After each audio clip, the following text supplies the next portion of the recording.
Estão visualizando o material? Show! Aí, sociologia e marcadores de diferenças. Eu coloquei racismo parte 1 e racismo parte 2 dentro desse material, tá? Porque foram duas aulas que o professor estudou, criei o conteúdo e são duas aulas que se completam, tá? Então, o professor vai começar pela sociologia, marcadores de diferença, e aí depois, daqui a uns 30 minutos, pode ser, a gente entra numa abordagem da filosofia, tá certo? E aí vocês vão aí, ó, me questionando, fazendo perguntas, tá certo? Para deixar a nossa aulinha mais dinâmica. Muito bem. Gente, em primeiro lugar, né, algo que a gente pode fazer dentro das nossas criações, dentro das nossas produções, é começar, de certo modo, a colocar a palavra raça entre aspas.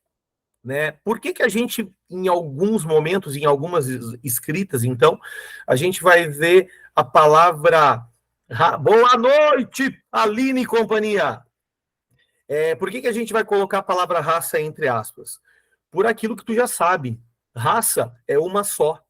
A gente usa a palavra raça no singular, porém, dentro do discurso antirracista, quando a gente vai conversar, quando a gente vai falar e abordar assuntos que vão fazer com que a gente tome consciência que o racismo é real, que o racismo existe, quando a gente vai falar, enfim, e abordar isso no discurso, a gente muitas vezes usa a palavra raças no plural.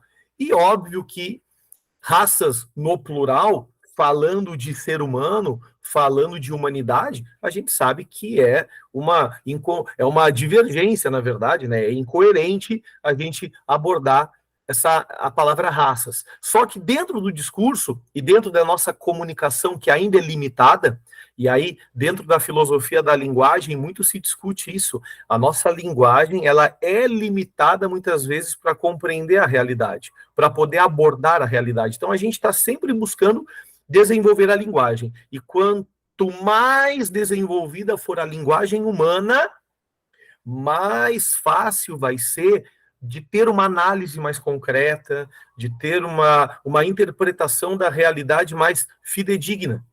Então, a gente desenvolve, sim, a linguagem para poder compreender a realidade. Então, alguns filósofos vão sugerir que, ao escrever a palavra raça, falando de racismo, a gente coloque essa palavra entre aspas, tá certo?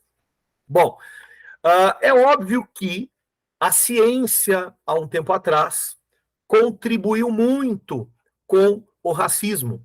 Algo que a gente muitas vezes tende a defender é que a ciência é neutra. Será que a ciência é neutra? Será que existe neutralidade? E aí a gente pode aqui, né, concordar ou discordar que ainda a ciência, a revolução científica, ela é algo mais exato e mais neutro do que outras linhas de pensamento. Então, quando a gente usa a ciência para analisar a realidade, a gente, de certo modo, se sente mais seguro, né? Mais tranquilo. Tem muitos céticos que vão, inclusive, dizer: eu só acredito no que a ciência fala. Muitas vezes a gente vai ouvir isso. E, de certo modo, a ciência, ela tem um método, né, da observação, da análise da realidade, e sim, a gente vai usar mais a ciência para explicar certas coisas do que as religiões, do que as lendas, do que as crenças. Então, sim, a ciência, ela é mais exata, ela busca analisar o fato, só que não dá para dizer que ela é neutra. Ou para a fenomenologia, por exemplo, que é uma outra linha da filosofia, eles tentam procurar uma análise neutra da realidade, mas é muito difícil, porque a gente vai estar sempre influenciado pelo nosso berço, pela nossa história, pela nossa infância, pelas nossas ideias. Então, é óbvio que quando a gente analisa o ponto, a gente sempre tem um ponto de vista. Né? A gente pode até brincar que Leonardo Boff vai dizer isso também, que vários pontos de vistas são pontos de vistas de um único ponto. E cada um vai ter a sua análise. Por que eu estou dizendo isso? Porque Ali no imperialismo, no século XIX, onde o racismo, obviamente, já era real, os povos da Europa estavam procurando dividir a África e a Índia através da colonização. A ciência trabalhou muito a favor das elites europeias, na tentativa de justificar o que as elites europeias estavam fazendo. Então, a ciência, que não tem nada de neutra nesse momento, estava criando ciência para tentar justificar que os negros eram uma raça inferior a uma raça branca. E isso, dentro da análise da sociologia, a gente chama isso de racismo científico. Ou seja, houve um tempo em que a ciência, e aqui, ó, entre aspas, comprovadamente científica, tentou justificar e comprovar que o racismo era algo que precisava, de certo modo, ocorrer, porque os brancos eram de uma raça superior e os negros de uma raça inferior. Então, muito, turma, do racismo de hoje é influência tanto da nossa história, obviamente, de escravidão, né? Vamos pensar aí, ó, Brasil, 300 anos de escravidão. O Brasil foi o primeiro país a ser condenado em escravidão contemporânea. Então, algo que é extremamente atual. Existe uma corte, que aí agora está no material, tá? Está no material, mas o professor agora se esqueceu do nome. Mas existe uma corte, uma ONG, que fiscaliza trabalhos no mundo análogos à escravidão.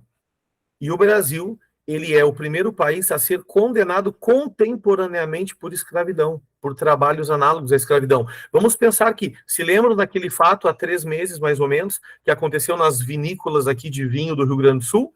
Pessoas trabalhando análogos à escravidão? Pessoas trabalhando em regime escravo aqui no Rio Grande do Sul. Se recordam mais ou menos disso? Aí a gente ficava, né? Quem gostava do vinho ficou todo perdido, né? Que vinho eu vou comprar agora? Né? E se esse vinho que eu estou comprando, ele está, de certo modo, conectado. Isso aí, Liliane, show. Está conectado àquele. Eu não me lembro, gente, assim, ó, me desculpa, tá? Acho que é a cabeça cansada do professor, mas eu não me lembro da marca agora do vinho, mas havia um vinho aqui no Rio Grande do Sul que estava conectado, né, diretamente com um processo de trabalho escravo. E isso, né, ó, o Andrew está falando aí, ó, Aurora, né? Garibaldi pode ser ou é fake news? Também não sei, mas enfim, me vem a Garibaldi na cabeça. Mas é um problema isso atual. Então, embora lá em 1888 a escravidão, né, tenha sido abolida no Brasil, ainda existe esse trabalho que precisa ser fiscalizado e que o Brasil foi condenado já. Então, a nossa situação de racismo no Brasil, essa linha de pensamento perversa que olha para o negro de modo inferior, ele é influência do nosso processo de escravidão, mas também das teorias raciais. E as teorias raciais, que é óbvio que hoje nenhuma mais se fundamenta, mesmo assim, elas foram, então, de certo modo, apologéticas, elas fizeram apologia ao racismo. E aí tem várias, tá? Várias teorias sobre a tentativa de dizer que o branco é superior. Então, alguns nomes importantes aqui dentro dessa questão, tá?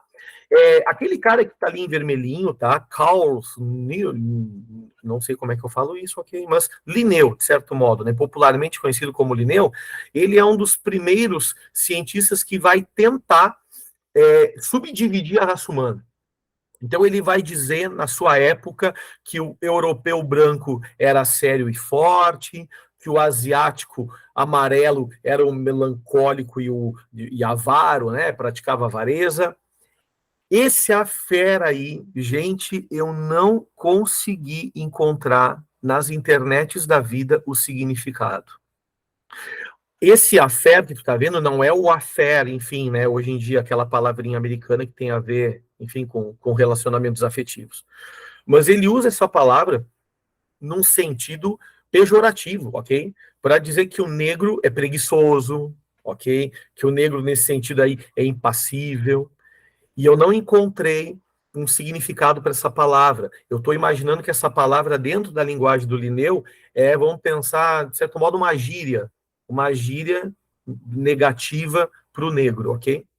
E ele está chamando aí o americano de vermelho, mal-humorado e violento. Olha que interessante. Ele está trazendo uma visão eurocêntrica da história. Então, ele está falando mal do americano, ele está falando mal do asiático, ele está falando mal do negro, e ele está colocando o branco europeu como a classe hegemônica e superior do mundo.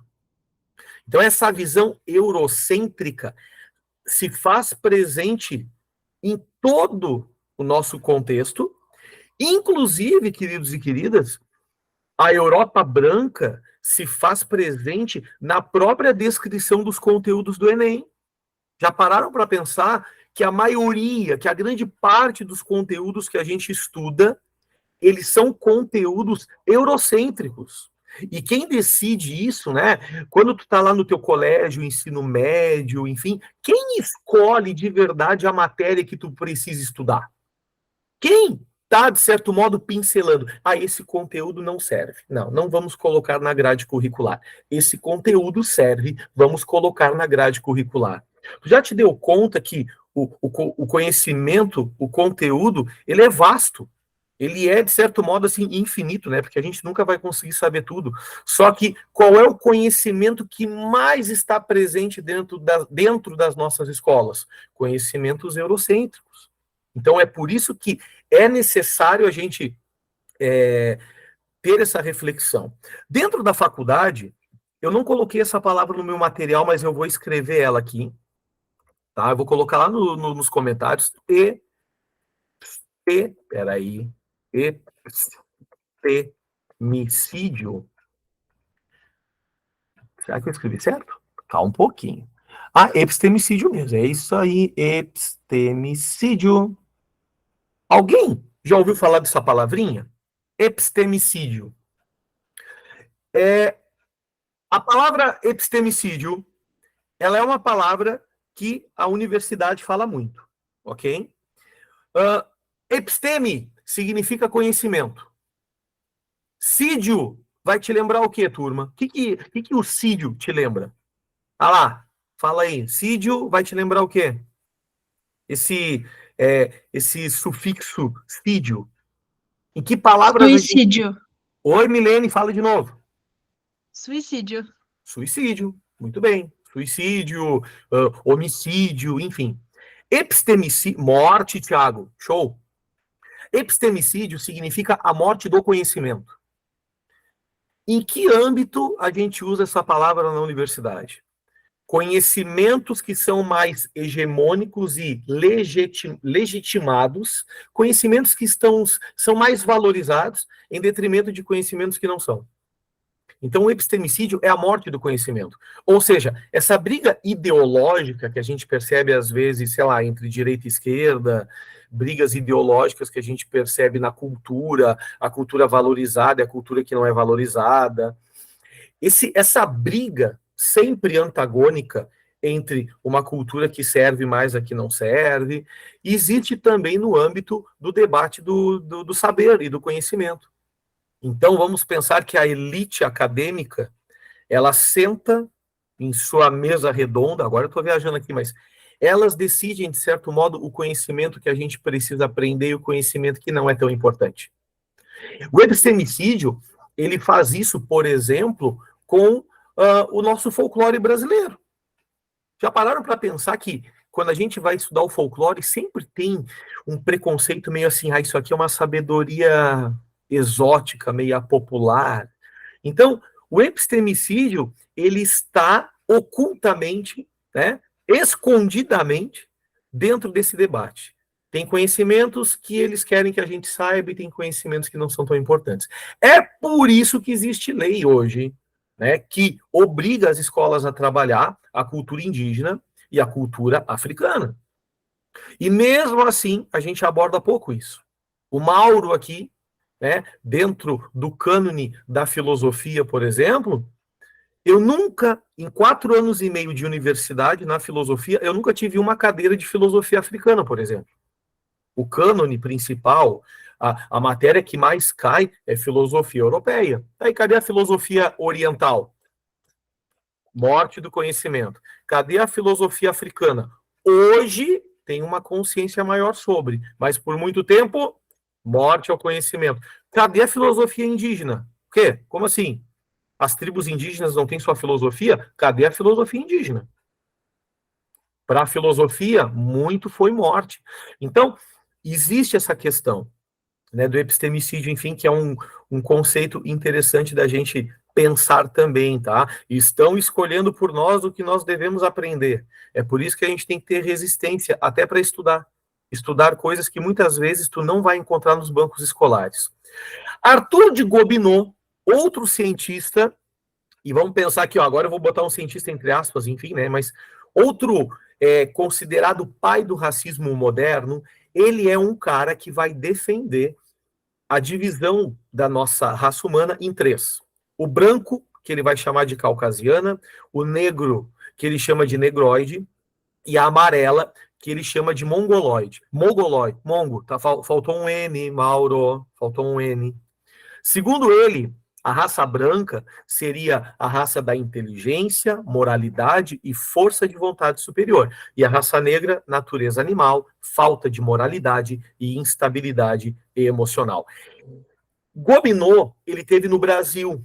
E aí uma coisa que a gente tem que pensar, turma, que lá no final do século XIX, ali, as faculdades eram extremamente racistas. Então, quando o Gobineau veio para o Brasil, o Gobineau, ele veio ovacionado pelos sociólogos da época. E o Gobineau teve uma fala, quando ele olhou para o Brasil, extremamente racista e que, na época, foi aplaudida no Brasil. No final do século XIX, o Brasil era África, né? O Brasil era África no século XIX. Havia mais ou menos 8%, 10% estourando de europeus indígenas e 90% eram povos que vieram da África nessa condição de escravidão. E o Gobineau, ele defendia a ideia do embranquecimento. Alguém já ouviu falar dessa ideia? A ideia do embranquecimento. Muito bom, Amanda. Ele dizia que o Brasil só iria para frente, que o Brasil só teria caminhos para o progresso e para o desenvolvimento se a nossa sociedade embranquecesse. E é nesse momento que, mesmo negro, livre, né, diante da escravidão, ele não conseguia emprego, ele não conseguia acesso à educação, ao trabalho, à moradia, à lavoura. Ele não conseguia uma lavoura para poder plantar e para poder fazer dinheiro naquela sociedade extremamente racista. Nesse momento, diante da política do embranquecimento, começa a se abrir as fronteiras para a imigração. Então, muitos portugueses, franceses, asiáticos, holandeses, enfim, muitos europeus e asiáticos vieram para o Brasil nesse contexto de que o Brasil precisava ser embranquecido para poder crescer socialmente, economicamente, politicamente. Então, por muito tempo, houve essa ideia. Gobineau, obviamente, ele vai influenciar outras pessoas, né? Então, as ideias de Gobineau vai influenciar Hitler, né, que transformou essa divisão racial que ele fez na ideologia nazista, e grupos supremacistas brancos, que é a Ku Klux Klan, lá na década de 60, dentro dos Estados Unidos. Isso, na verdade, vai ser um assunto para outra aula, né? Em outra aula a gente vai abordar os movimentos sociais, aí a gente vai falar de Malcolm X, Martin Luther King, Panteras Negras e a Ku Klux Klan na década de 60, que é a luta pelos direitos civis, né, contra aquelas leis de segregação racial que havia nos Estados Unidos. E a Ku Klux Klan, ela foi influenciada também pelas ideias de Gobineau. Dentro dessa questão do racismo científico, gente, tem ideias assim, ó, que a gente imagina assim, como é que as pessoas na época acreditavam nessas ideias. Aí a gente fica pensando, será que acreditavam mesmo? Ou era pura maldade? Afinal, né, tantas ideias nessa esteira do racismo científico aconteceu, que eu vou te mostrar algumas aqui, tá? Que vai estar lá na parte 2. Na parte 2 tem algumas ideias aqui complicadas, né? Uma das ideias, por exemplo, é a craniometria, ok? Então, uma das ideias até eu coloquei, né, na esteira das ideias racistas, uma ideia que havia na época era a ideia da craniometria. Pessoas irão analisar crânios de brancos, negros e índios e vão verificar diferenças nos crânios. Eles dizem, devido às diferenças, né, a diferença dos crânios, daria para ver quem é inferior ou não. Lourenço Filho, que é um dos caras também da craniometria, ele vai seguir escrevendo, né? Ele fez uma relação entre cor de pele e aprendizado. Ele vai dizer que crianças brancas deveriam ser colocadas em salas de aulas separadas de negros e índios. Estes deveriam estar em aulas separadas dos brancos, onde teriam um ensino mais fácil para conseguirem aprender, ou seja, uma segregação dentro da educação. Amanda, eufemismo, Amanda. Bah, aí tu vai ter que me dar uma aula de português, meu amor. Onde é que tem eufemismo na minha escrita, minha linda? Me ajuda.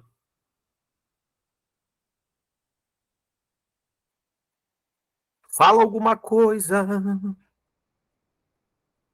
Aí tu vê, eu vou ter que estudar de novo aquelas linguagens, né? Jesus Cristo. Vou ter que estudar aquelas linguagens de novo, porque senão eu vou rodar no Enem. Vocês estão melhor do que eu, gente. Mas eu quero passar. Eu quero psicologia. Tá bom. Para te lembrar, para seguir aqui um pouco, tá? Aí depois eu vou ter que estudar o eufemismo aí, enfim. Eu também. Tá, vamos lá. Eufemismo ameniza a situação, mas eram pessoas da elite que queriam embranquecer a população. Sim, com certeza. Eram pessoas da elite que queriam embranquecer a população. Com certeza.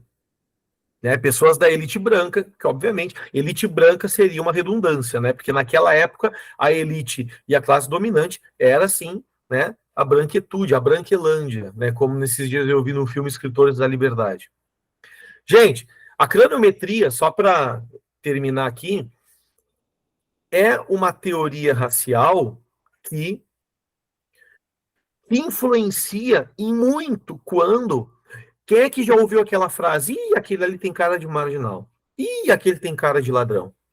A craniometria é justamente essa ideia racista de que a cara, a face, o trejeito, o lábio grosso, enfim, um corpo mais forte ou não, a aparência do corpo mostraria, né, mostraria para nós se aquela pessoa é uma criminosa ou não. E junto, né, a craniometria, na verdade, então, ela abre caminho para isso que eu estou falando. O que eu estou falando se chama antropologia criminal. Tá? Vamos procurar aqui, ó. Né? César Lambroso, que é um cara que, inclusive, é estudado lá na Faculdade de Direito, mas ele é estudado para ser criticado. Né? Então, quem vai fazer aí direito vai estudar o Lambroso, e o Lambroso, ele tem uma teoria sobre o homem delinquente. Né? E o nome dessa teoria é antropologia criminal. Qual é a proposta dele, tá? Ele propõe prender o criminoso antes dele cometer o crime. Vamos pensar nisso, né? Vamos prender a pessoa antes dela cometer. Porque, segundo ele, aquela pessoa tinha a cara de ladrão. A cara de ladrão. O traço do criminoso. Braços longos, testa baixa, estreita, orelhas grandes, o crânio espesso, maxilar protuberante, pelos abundantes no peito, pouca sensibilidade à dor. Para ele, os negros e índios estavam propensos ao crime. Então, nesse caso aqui, o crime é uma questão biológica. Olha a ideia. É uma questão biológica e não está relacionado com a pobreza ou desigualdade. Né? Gente, eu tô boiando no que vocês estão falando de eufemismo, turma. Sério. Ó, o professor, eu sou fraquinho mesmo. Eu não tô entendendo. Ai, meu pai. Ó, o que a Vivian tá trazendo, né? Hoje em dia, tem muitos policiais que usam essa teoria. Eu queria. Vivian, eu acredito em ti, ok? Acredito em ti, sim. Mas eu ampliaria isso, né? Eu ampliaria. Eu penso que, claro que a classe trabalhadora barra polícia, que é aquela que tem a legalidade para ser... E aí uma coisa que a gente vai estudar isso um dia, tá? Lá em Max Weber, o Max Weber, ele vai dizer que a polícia é o único setor do Estado que tem legalidade para ser violenta. Então, ninguém pode ser violento com o outro. O único órgão, a única instituição que tem legalidade para ser violento é a polícia. Então, obviamente, a gente vai falar mais da polícia nessa questão. Mas se tu for analisar, pensa as pessoas que trabalham, por exemplo, no comércio, vendendo roupa, né? Tá vendendo roupa, né? Enfim. E aí entra alguém. Dependendo da loja, existe sinal, né? Eu não quero citar o nome da loja, primeiro que eu não me lembro, mas eu acho que não é aqui em Pelotas, tá? Mas tem uma loja específica de shopping center que quando entra uma... Aí, ó, a Roberta já largou, é isso aí. Quando entra uma pessoa preta, enfim, entrou, existe um sinal, né? Para mostrar ali, ó. A Marilise quer falar. Fala, Marilise. Professor, eu tenho uma filha branca, né? A minha guria, ela tem 4 anos, ela é branca porque ela puxou mais o pai dela, ela é tipo parda, né? Aí nós fomos comprar uma camiseta de time para ela e a dona da loja saiu e mandou outra moça cuidar da loja. E eu fui até o espelho, a mulher saiu lá da outra loja, que ela tava de frente, né, cuidando, aqui no shopping aqui da minha cidade. E, tipo, meu marido não gostou, né? Ele ficou furioso, aí ele falou pra moça. E depois, aconteceu comigo que eu fui comprar uma boneca e a mulher achou que a minha filha fosse filha de não sei quem. Eu fiquei olhando pra cara dela, como assim? De quem que ela tá falando? Só pode ser da Vivi. E ela achou que a minha filha fosse filha de não sei quem. Isso daí é horrível quando acontece, é muito constrangedor. E também aqui no shopping aqui da cidade, teve uma vez que eu entrei e entrou uma moça da mesma cor do que eu, né, negra, e a moça perguntou se a gente estava junto. Que coisa. Alguém mais quer fazer partilha, gente? Vocês fiquem à vontade, tá? Para partilhar essas questões. Aqui na minha cidade, é uma cidade de Rio Grande, e aí tem umas lojinhas que são só de bijuteria, sabe? De brinco, colar, essas coisas. E aí, faz pouco tempo isso, uma vez eu fui nessa lojinha porque queria comprar um batom, e aí tem um segurança que ele fica na porta. E eu entrei nessa lojinha para procurar o batom, só que como eram vários corredores, eu tive que andar por dentro dos corredores, porque nenhuma das atendentes queria me atender. E aí eu notei que o segurança estava bem no corredor que eu tava. E aí eu não quis acreditar que era alguma coisa específica, né? Só pensei que talvez, sei lá, ele estava só me cuidando, porque essa era a função dele. E aí eu troquei de corredor, eu fui pro outro corredor e o cara foi atrás de mim. E aí, não contente, eu fui pro terceiro corredor e tinham 3 pessoas nesse corredor, só que eram todas brancas. E aí, acho que ele não se importou muito em fiscalizar ela, sabe? E eu nunca mais entrei nessa loja. Ah, que loucura isso, né, tia? Carrefour também tem vários casos de racismo. É uma coisa assim que... o que eu posso dizer, né? Que às vezes assim, eu fico escutando os relatos e eu fico sem palavras, na verdade. O racismo, ele é uma linha de pensamento. O racismo, ele é uma estrutura do nosso pensar que ele está tão introjetado que o Silvio Almeida, que ele é o cara dos direitos humanos hoje do governo atual. Ele tem uma fala e ele tem um livro sobre isso, né? Que o nome do livro é Racismo Estrutural. E ele vai justamente abordar, né? Que o racismo ele é uma linha perversa de pensamento que ele está em toda a sociedade, né? E isso é uma coisa muito, muito, muito delicada de falar também, porque olha que louco isso também, né, gente? Assim, ó, é óbvio, né? Vamos lá, né? Falando desde o início aqui, é óbvio que racismo reverso é uma bobagem, é uma mentira, é uma falácia, né? Ninguém branco se preocupa de ser branco. Né? Quando a gente vai procurar emprego, a gente não se preocupa, né? Aí entra a questão do machismo, né? Então, o Mauro, quando vai procurar emprego, o Mauro não se preocupa de ser homem nem de ser branco. Né? Então, isso aí, Roberto, o racismo reverso é uma piada. É uma coisa, né? Só que E aí o meu só aqui, né, para todo mundo entender bem, né, para eu não ser mal interpretado, como o racismo ele é uma estrutura de pensamento, assim como o machismo é uma estrutura de pensamento, né, esse pensamento também está na cabeça do negro e também está na cabeça da mulher. Então, por exemplo, eu ouvi um relato uma vez de um menino, né, de um menino negro, que ele dizia o seguinte, ó, para vocês verem o quão perverso é o pensamento. Não do menino, tipo assim, não, eu não estou falando do menino em si, eu estou falando da linha de pensamento. O menino negro, ele tinha dificuldade de ficar com as colegas negras na época, porque ele aprendeu que o estereótipo de beleza era a menina branca. Então, o menino negro, ele procurava mais as gurias brancas para ficar. E ele não se animava a ficar, por exemplo, com a menina. Né? Então, assim, ó, para ficar com a menina negra justamente pelo estereótipo de beleza. Então, o racismo, ele é algo que está presente em toda a sociedade. Ok? Não sei se vocês me entenderam o que eu falei, porque a gente também tem que ter muito cuidado para falar essas coisas. Assim como tem, por exemplo, aquela mulher que olha para outra e diz, ó, tu pediu para ser abusada, porque tu tá de saia. Então, a linguagem machista, ela não está só no homem para a mulher. Ela está na sociedade em relação à mulher. E o racismo também está presente na sociedade como um todo diante do negro. Então, isso é um problema. É um problema de estrutura. É um problema de estrutura. Seja o machismo, seja o racismo, né? Seja a homofobia e tantas outras diferenças e desigualdades que há. Né?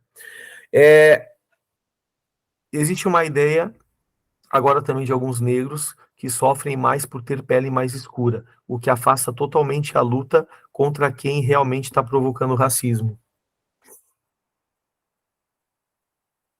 Alguém quer falar alguma coisa sobre essa frase, gente? Existe uma ideia agora também de alguns negros sofrerem mais por terem pele mais escura. Isso é real? Quanto mais escura for a pele, e isso tem a ver com toda essa situação também, tipo, do embranquecer da sociedade, né?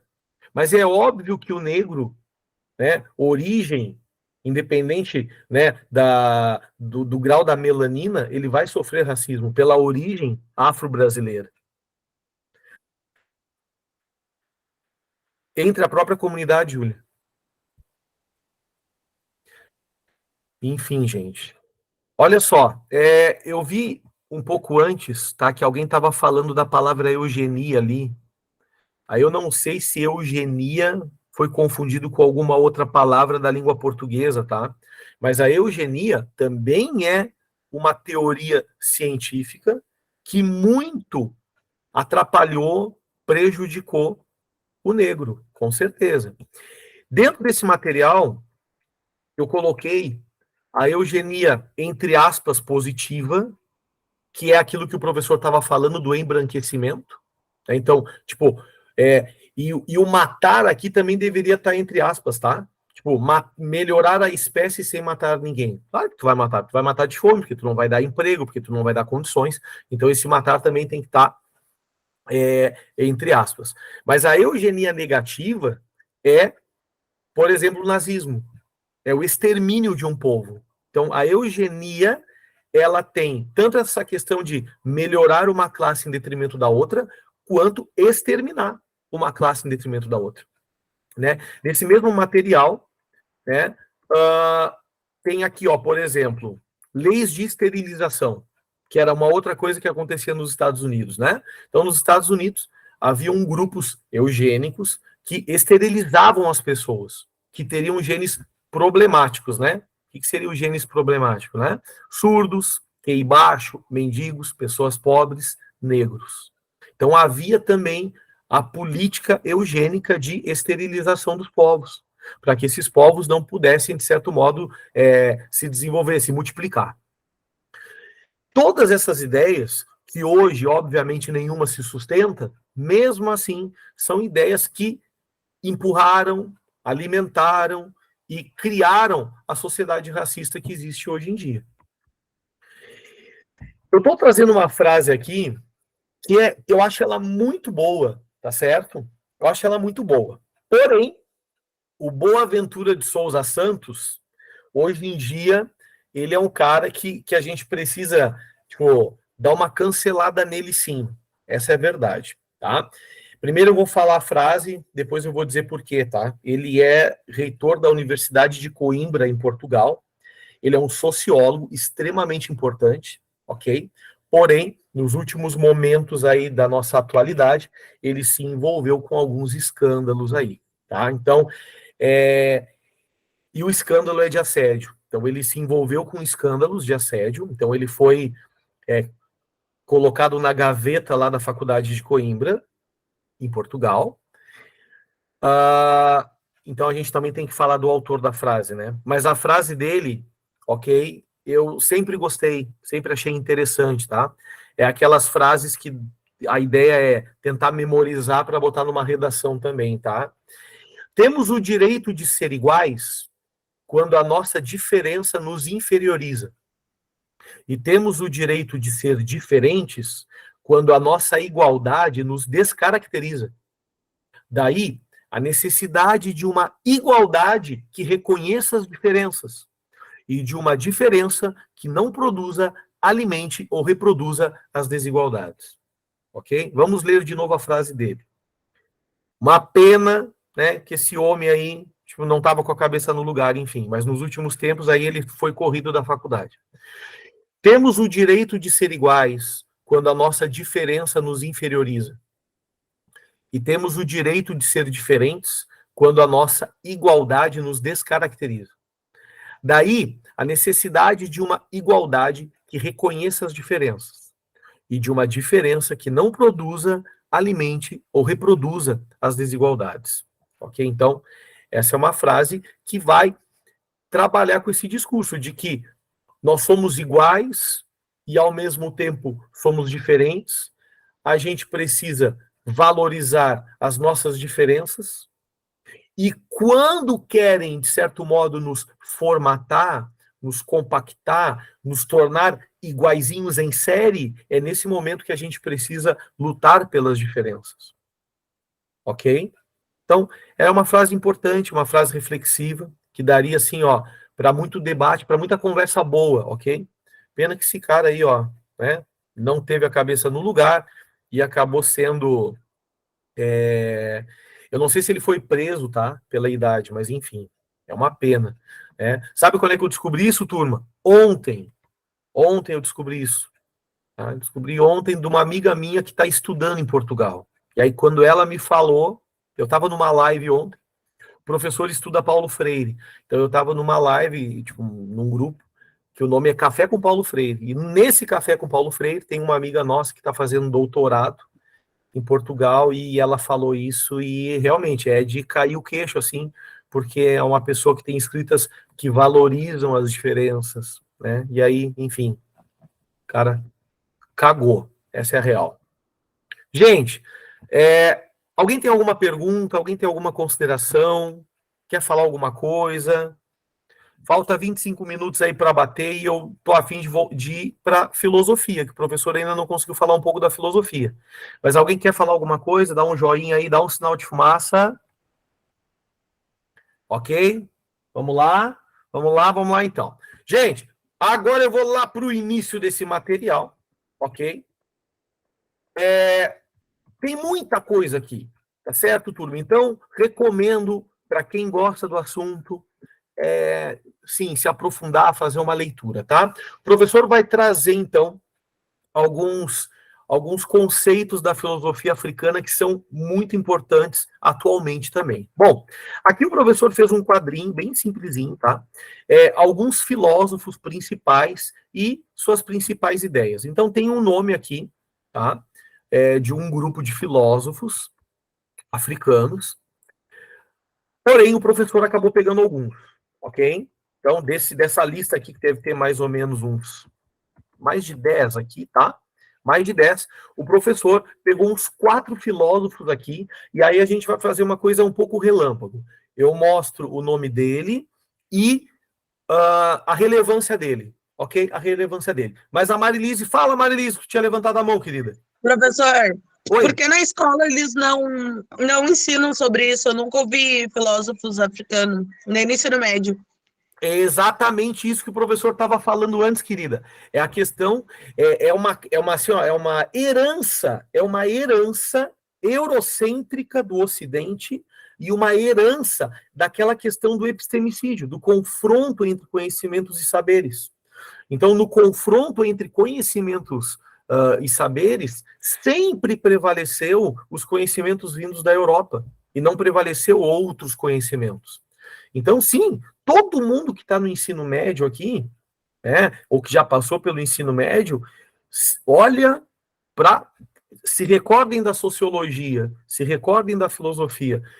Uma salva de palmas para a professora ou para o professor que dentro da filosofia, e eu não estou falando de mim, pelo amor de Deus, mas aqui, ó, no ensino médio de vocês, porque se a gente não fizer essa busca por si só, a faculdade não vai te dar essa oportunidade. E claro, né, eu não quero ser anacrônico aqui, eu me formei em 2019, então daqui a pouco, hoje em dia, ok, pela conscientização. Hoje em dia, tu entra, então, daqui a pouco, numa universidade de filosofia e lá vai ter um pessoal para trabalhar a filosofia africana. Mas em 2019, ok, eu me formei e eu não fiz nenhuma cadeira sobre isso. Então, tu imagina, se na universidade o espaço, né, do conhecimento, ele é reduzido, ok, para a filosofia africana, imagina no ensino médio, então, minha querida. Então, existe essa questão, tá? Mas esse material que eu vou te dar é uma doideira, tá contigo aí, a Roberta já mandou para vocês, tá? Então, vamos lá, alguns filósofos importantes. Sheikh Anta Diop, ok? A relevância, olha, é óbvio, tá? É óbvio, mas ao mesmo tempo é impressionante o quanto esse cara precisou dizer isso, tá? Quando a gente estuda a civilização egípcia, ok? Muitas vezes nos fazem entender no imaginário que o Egito ele é branco. Então, por exemplo, quando tu estuda filósofo Agostinho, o Agostinho ele é um filósofo africano. Mas dentro da própria história, das próprias aulas de história, das antigas, enfim, né, não posso falar atualmente, mas quando vão falar da civilização egípcia, dá-se a entender que é como se fosse uma sociedade branca. E por muito tempo, os filósofos, sociólogos, historiadores franceses defenderam que o Egito era a parte branca da África. Olha esse absurdo que eu estou te falando. Muito tempo, até mais ou menos década de 70 e 80. Pensa nisso. A grande elite francesa do saber e do conhecimento defendia que o Egito é a parte branca da África. E esse cara, que é o Sheikh Anta Diop, ele é um egiptólogo, ele é um estudante do Egito, ok? E esse cara, pelos testes de carbono 14, pelos testes dos próprios corpos mumificados no Egito, ele teve que comprovar que essa civilização era negra. O que, de certo modo, então, vem cá, Egito não é na África, então o Egito é uma civilização negra. Mas esse cara, ele teve que comprovar cientificamente que a primeira civilização da humanidade, que serve de referência para os gregos, que serve de referência também para os povos da Mesopotâmia, assírios, babilônicos, enfim, que são os caldeus também, todo aqueles povos na orla do rio Tigre e Eufrates, todos esses povos foram influenciados pela civilização egípcia. Então, a Grécia estava criando a sua filosofia, e a filosofia já era conhecimento há mais de 2000 anos, antes da filosofia grega, ok? Antes da filosofia grega já havia a filosofia egípcia. E esse cara teve que comprovar que o primeiro povo a ter, enfim, historicamente, ok? O primeiro povo era um povo preto, era um povo negro. E foi esse povo negro que influenciou os outros povos que vieram depois. E é nesse sentido, que entra o epistemicídio. Os filósofos, sociólogos, historiadores franceses não aceitavam essa ideia de que o Egito era preto. Por quê? Porque era o primeiro povo, era a primeira civilização, era o primeiro povo sofisticado, estruturado, organizado. E esse cara, ele teve, então, a contribuição dele, e a gente encontra vídeos no YouTube dele, tá, falando isso, tá, ok? Então, se tu for dar uma pesquisada aí, Sheikh Anta Diop, tu vai ver ele mesmo falando que ele teve que comprovar, né, pelos estudos dele, né, que a civilização egípcia era uma civilização de pretos, o que, pô, é óbvio, só que ele teve que comprovar porque a Europa não aceitava que a primeira civilização fosse formada, criada por uma civilização negra. Até aí tudo bem? Ok? Então, primeiro relâmpago aqui, tá? Primeira contribuição, Sheikh Anta Diop, tá bom, turma? Então vamos lá. Aí aqui, gente, tem uma vasta leitura, enfim, tá? Então, hoje sabemos que toda a humanidade é proveniente da África. Então ele teve que estudar, ele teve, né, ele teve que provar isso, o que, de certo modo, era óbvio, ok? Mas ele teve que provar, porque a sociedade eurocêntrica não acreditava. Olha só, eurocentrismo. Diop desafiou as ideias predominantes sobre a história egípcia, argumentando que o Egito Antigo era uma civilização africana negra. Ele defendia a ideia de que a cultura egípcia antiga era uma extensão da cultura africana e que os egípcios eram africanos negros. Olha isso. Ele teve que falar, gente, o Egito é negro, então a civilização é negra. É isso. E a Europa não aceitava. Bom, e aí tem outras questões aqui, tá? Esse cara, tá, que é o Mogobe Ramose ou Ramosé, ok? Não sei falar, gente. Tá? Esse cara, ele é um dos precursores da filosofia do Ubuntu. Alguém já ouviu falar do Ubuntu? Ética africana presente na cultura africana, de certo modo. Ubuntu é ética, é espiritualidade, define políticas. Ok, turma? Então, Ubuntu não existe civilização africana, comunidade africana, ok? Mesmo em estruturas políticas diferentes, religiosidades diferentes, vamos pensar que o sul da África, ele é cristão / islâmico, o norte da África, ele é todo islã, né? Então ele é juntamente com as religiões cristãs e islâmicas, existem as tradições, as culturas, os rituais, enfim, religiosos, tribais, seja de culto aos orixás, aos antepassados, às divindades. Então existe e aí eu gosto disso, tá, gente? Eu gosto da beleza da mistura. Existe um sincretismo, ok? Entre o cristianismo junto com as religiões, enfim, tribais, ok? E na África ali, no norte da África, existe sim o Islã como religião oficial de muitos países, juntamente com as tradições. Claro que a gente pode, né, nesse papo de imperialismo e de colonização, a gente pode criticar o que eu estou falando, porque sim, né, da onde vem o Islã, né? O Islã ainda é africano, né, ainda se justifica um pouco, ok? Mas o cristão, o cristianismo, ele não vem da África. E os povos, então, islâmicos e cristãos, eles chegaram e aculturaram, eles tentaram retirar a cultura religiosa daqueles povos, e o que a gente percebe hoje? Muita mistura, muito sincretismo, ok? Mas o Ubuntu permanece vivo. O Ubuntu, ele permanece presente em toda a África. Bom, afinal, Ubuntu é o que a gente chama de a filosofia do nós, ok? Não existe dentro do Ubuntu o eu, ok? Por que não existe o eu? As pessoas não são individualistas, as pessoas não podem pensar por si só, não tem nada a ver. É óbvio que tu tens aí, o teu sentido para viver, tu tens os teus interesses, os teus gostos, mas o Ubuntu é o entendimento de que tu não tá sozinho. É o nós. E esse nós, turma, ele é fora do tempo.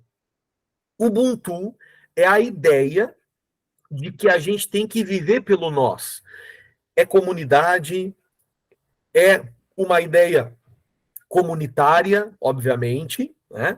Só que ele está fora do tempo, porque esse nós, ele é o passado que já foi, tem que ser levado em conta, o presente que está ocorrendo e o futuro que ainda não chegou, tudo junto. Então, quando eu estou vivendo, eu preciso sempre estar ligado ao meu antepassado, conectado com a minha família, a minha árvore genealógica. Então, eles levam o Ubuntu, enfim, leva muito a sério a tua genealogia, a tua conexão com antepassados.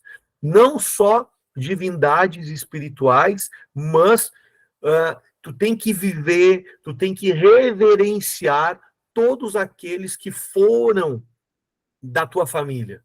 Então, é o culto radical ao antepassado, ok?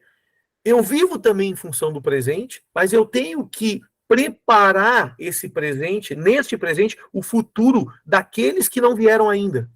Então, o Ubuntu, ele é a ideia de que tudo está ligado independente do tempo. Então, quando eu estou vivendo, embora, né, o eu esteja ali, mas é sempre o nós. Nós quem? Eu tenho que viver em função dos meus que já se foram, sempre pensando no passado, reverenciando aqueles que foram, cuidando ecologicamente da vida. Então, é uma vida que se preocupa com a consciência ecológica. Tem uma outra palavra que é holístico, né? Tudo é sagrado. Assim, ó, holístico no sentido de que, cara, o antepassado é sagrado, o que aconteceu ontem é sagrado, aqui é sagrado, esse momento, viver ecologicamente e preparar este caminho para os meus filhos. E quando eu falo meus filhos, os filhos da comunidade, os filhos daqueles que moram comigo e que ainda não nasceram. Então, tudo é extremamente conectado e interligado. Eu não posso viver. E aí, isso que eu estou te explicando, tá? Vai trazer depois uma outra ideia. Que caso eu não consiga viver o Ubuntu, eu estarei semeando dentro da minha comunidade o mal. Então, cara, viver a ética do Ubuntu, na certeza do nós, comunitário, sempre pensar no próximo, assim, ó, a minha vida, embora seja minha, não é sobre mim, ok? É sempre sobre o outro, e o outro, quando eu falo, é o outro em todos os aspectos do tempo. Eu preciso viver a ética do Ubuntu. Se eu não viver, ok? O contrário ocorrerá, e o contrário serão as mazelas. Então, isso é uma das origens do mal, por exemplo. Então, Deus castiga se eu não viver o Ubuntu na África? Não é isso que ele está falando. É que o Ubuntu é a certeza do bem. O Ubuntu é a certeza da bondade. É a certeza do amor e da harmonia. E se eu não vivo o Ubuntu, eu estarei, né, dialeticamente, antagonicamente, vivendo, de certo modo, um processo de miséria, de maldade, de desarmonia, ok? Então, o Ubuntu é a noção de comunidade, e aí aqui nós temos, enfim, algumas perguntas que fizeram, ok? Para o próprio Ramosé, e aí o professor colocou uma entrevista aqui dele, tá? Então, o que o Ubuntu pode ensinar a outras tradições, culturas e éticas não africanas, ok? Não africanas, né? E aí o Ramosé, então, vai dizer, né? Para outras culturas, o Ubuntu pode enfatizar a importância vital de levar o nós a sério. Na prática, significaria um polílogo, né? Ou, aí eu não sei falar, de culturas e tradições que promovam a filosofia intercultural para a melhoria da compreensão mútua e defesa da vida humana. Então, olha que interessante, né? A gente está falando aqui, ó, nas últimas aulas, de marcadores de diferença, por exemplo. Então, quem vive o Ubuntu, ok, não consegue tolerar racismo, não consegue tolerar homofobia, não consegue tolerar machismo. Quem vive o Ubuntu não consegue tolerar a desigualdade ou a intolerância às religiões. Quem vive o Ubuntu não consegue aceitar o preconceito a pessoas com deficiência, por exemplo. Então, o Ubuntu, ele é a certeza, né, de que nós vivemos em sociedade e juntos precisamos, na linguagem de Paulo Freire, ser mais. Né? Na linguagem de Paulo Freire, todos nós somos chamados a sermos humanos. Porque quando eu nasço, eu sou apenas um ser. Eu me torno um ser humano ou um ser desumano. Vai depender da ética que eu adotar para a minha vida. Gente, ai, meu pai. Ai, Jesus. 9:55. Tá. Prometo que vou terminar. Tá, gente? Prometo que vou terminar. Tá? E obrigado por este povo todo estar aqui neste momento. Mas eu preciso, última coisinha, tá? Eu vou dar uma pulada aqui do Mibit. O Mibit, ele é um cara muito bom também. Oi? Tu colocou chamada, não, né? Já vou colocar. Eu só preciso te Não mostrar tô uma te coisa. apressando, eu só tô perguntando. Não, vou colocar agora. Esse cara precisa ser estudado, ok? Necropolítica, outra palavra importante. Eu vou fazer o seguinte, gente. Meu Deus. Tá, essa é 9:55. Eu não vou incomodar vocês, mas assim, ó. Necropolítica do Achille Mbembe é algo que todo mundo aqui precisa saber. Para quê? Olha, para a vida, para as tuas reflexões, tá certo? Para as tuas reflexões. É óbvio que eu não quero instrumentalizar, embora eu diga, né, assim, ó, pô, isso aqui é massa para tu poder usar como argumento na tua redação, ok? Claro que sim, dá para fazer isso, mas não se trata de pegar a filosofia e a sociologia e ficar, sei lá, como uma ferramenta para passar no Enem, ok? Filosofia e sociologia te trazem assuntos e reflexões para a nossa vida, ok? Necropolítica é algo extremamente importante que a gente precisa saber, estudar, que tem relação com a política de morte, tá? Vou te contar rapidinho numa frase, mas que a gente precisaria estudar, tá? Para quem defende a existência de uma política de morte, ok? Sabe qual é o símbolo da política de morte? O estalo do Thanos. Eu não sei fazer o estalo, tá? Mas quem já viu aí os Vingadores? Necropolítica é a ideia do Thanos. Eu preciso matar, porque tem gente demais. A grosso modo, ok? A necropolítica é a mentalidade do Thanos, que ele quer dar aquele estalinho, reduzir metade da população do universo todo, porque tem gente demais, e aí, tendo gente de menos, os recursos naturais sobrariam mais para quem estivesse vivo. Só que como é que a necropolítica se faz presente no dia a dia? Através das crises de saúde, de educação, de saneamento. Então, todas as crises que tu percebe, existe uma linha acadêmica que diz que essas crises não são tão crises assim, elas são projetos de crise, ou seja, ela é proposital, ela é pensada. Professor, isso parece meio teoria da conspiração. Para alguns, é teoria da conspiração. Para outros, é muito concreto, é muito real. O modo como a gente vive hoje, parece que é necessário a criação de projetos de crise e esta gestão de governo, e quando eu falo esta, as gestões que estão dentro do sistema capitalista, elas decidem quem vai viver, quem vai morrer, quem vai ficar mais tempo, quem vai ficar menos tempo. Tá, então isso é tipo um bolsonarista, tipo um Oi, meu Hitler? amor? Isso é tipo um bolsonarista, um Hitler? Não só, meu amor. Sabe por quê que não é só? Porque assim, ó, o capitalista malvadão, o capitalista selvagem, ok? Ele é agente de um sistema maior, que é o capitalismo. O capitalismo, ele gera essa cultura de morte, ok? Vamos imaginar assim, ó, que o patrão e o empregado, embora o patrão esteja numa relação de exploração com o empregado, e isso a gente vai, quando a gente for falar de Marx, tá? Quando a gente for falar de Marx, a gente precisa conversar disso também, obviamente, que esse é o momento, mas o capitalismo, ele gera uma desigualdade tão grande que o capitalista, ele vai explorar, enfim, mas porque ele é agente, se ele não explorar, ele está fora do capitalismo. Então, assim, é inerente, tipo, é uma força maior. O proletário tem aquela obrigação, ok? de vender a força de trabalho. E o patrão tem a obrigação de lucrar com o trabalho do cara que está vendendo a força. Para acabar, meus amores. Tá na hora, né, gente? Tá na hora. Tem gente que tem aí família, tem que cuidar dos filhotes, fazer comida. Hoje é final do Masterchef também. Quer que vê Masterchef aí na Band? 10h30 tem o final do Masterchef. Então daqui a pouco a minha esposa vai dizer, tá, vem cá, amor, tu não vai subir? Não vai subir pra gente ver o Masterchef? É isso, tá? Mas assim, ó, necropolítica, eu não quero falar mal disso, tá? Tipo, mal no sentido de qualquer jeito, tá? A gente precisaria, sim, falar sobre necropolítica. Ok? Que daqui a pouco pode ficar para a próxima aula, tá certo? Pode ficar para a próxima aula. Necropolítica é um assunto assim que a gente precisa pesquisar e estudar, e a gente precisa estudar a filosofia do Fanon.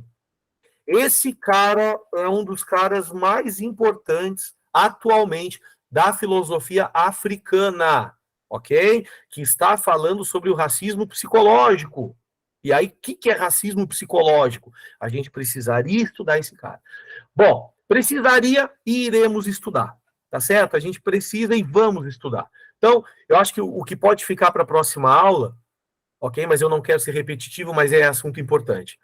Necropolítica do Achille Mbembe e estudar a filosofia, psicologia do Fanon, que ele é um cara que escreve de um modo sobre a questão do racismo impressionante. Gente, deixa eu botar a chamada aí. Bah, gente, muito obrigado. Até 10 horas cravado. Deixa eu colocar então aqui. Deixa eu pegar, copiar link e vamos colocar ali, tá, gente? Muito bem. Turma, obrigado pela presença de todos e todas. Desculpa alguma coisa, porque é um assunto tão caro, tão importante, tão relevante, e eu sei das minhas limitações diante desse assunto, ok? E vamos lá, a gente está sempre aprendendo, tá? A gente está sempre aprendendo. O feedback também é maravilhoso, gente, tá? Qualquer dúvida, qualquer conselho, professor, faz uma aula assim, fala disso, traz esse assunto, tá? A gente está estudando junto, tá bom, gente? Beijo, fiquem com o Papai do Céu, boa noite, bom descanso e vamos lá, sem neurose, sem ansiedade. O Enem tá chegando, tá logo ali, mas quem tá de boa, quem tá estudando diariamente, não tem por que temer, tá bom, gente? Beijo, até a próxima. Tchauzinho, gente. Valeu, valeu. Boa noite, professor. Tchau, tchau. Boa noite! Boa noite! A aula ainda está sendo gravada. Boa noite. Isso, tô tirando a gravação aqui, queridão. Aí, agora foi. Isso.